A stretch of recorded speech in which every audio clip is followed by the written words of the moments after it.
Comme entreprise, on n'est pas obligé d'aller nécessairement vers une certification ou une norme telle que ISO 9000.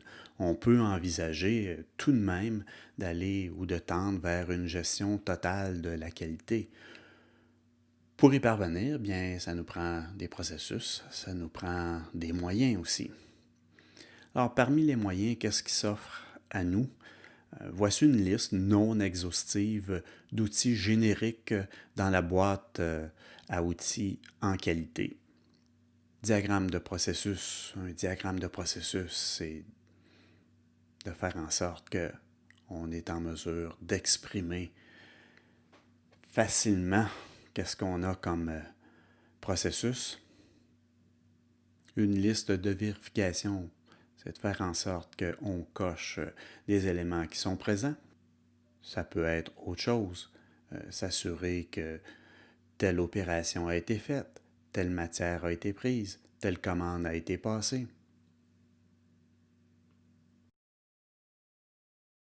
L'analyse de Pareto, c'est la règle du 20% de l'effort pour 80% du résultat. Ça pourrait se traduire, par exemple, sur l'identification des différentes plaintes qu'on a. On les classe par catégorie, puis par la suite, bien, de la catégorie la plus fréquente à la moins fréquente. Et on a notre priorité. On pourrait travailler sur cette catégorie de plaintes dans un premier temps.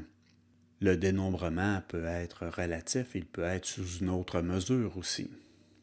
Un histogramme permet de voir certains effets comme une tendance centrale sur une caractéristique. Le diagramme de cause à effet, il y a plusieurs appellations à cette représentation. Une des représentations, c'est 5M. M pour matière, main-d'œuvre, machine, méthode, milieu. En fait, ce sont les grandes catégories qui permettraient d'expliquer ce qui mène à un effet ou, par exemple, à un problème. Ici, le diagramme de cause à effet qu'on voit, on a nos 5 éléments, matière, main-d'œuvre, milieu, méthode et les machines. On a un problème, des coches sur une certaine pièce, et ce qui nous intéresse dans un premier temps, c'est quelles sont les pistes qui nous permettraient de remonter à la ou les causes qui mènent à ce problème. Alors, ça pourrait être l'humidité, ça pourrait être le quart de travail qui démarre trop tard, ça pourrait être une question de fournisseur, ça pourrait être une question d'outillage, peut-être plus précisément les couteaux qui sont utilisés. L'important, c'est que dans un premier temps, on ne fasse pas de catégorie à l'intérieur d'une des catégories. Donc, condensation ou humidité, quel qui vient en premier, c'est important de ne pas faire cette différenciation-là dans un premier temps. Des diagrammes temporels, tout simplement représenter une caractéristique dans le temps.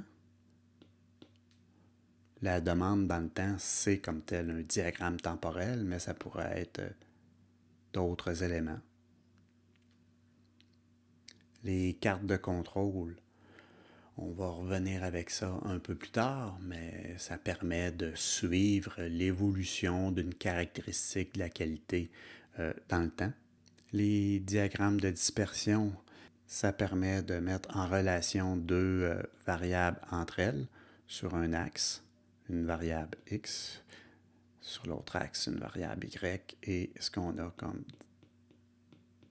différents couples de données, ce qui peut permettre de faire ressortir une certaine tendance à la hausse, à la baisse. Qu'est-ce qui cause quoi? C'est pas ça qui est important, c'est de voir qu'il y a une relation entre deux variables. Les poka-yoke sont des mécanismes anti-erreur. On se sert de mécanismes anti-erreur pour effectuer ce qu'on pourrait appeler le contrôle a priori. Si on se souvient de l'évolution des façons de faire de la qualité, vaut mieux, comme entreprise de classe mondiale en qualité, faire du contrôle a priori plutôt que a posteriori.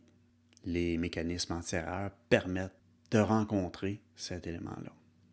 Bien entendu, tout outil générique lié à l'amélioration continue, ça va aider à rencontrer ou à augmenter la qualité des produits et des services. Une approche d'amélioration continue parmi d'autres, c'est l'approche Plan, Do, Check, Act, le PDCA, on appelle aussi le cycle de Domingue. Il y a aussi comme autre approche l'analyse Six Sigma qu'on peut étudier et mettre de l'avant.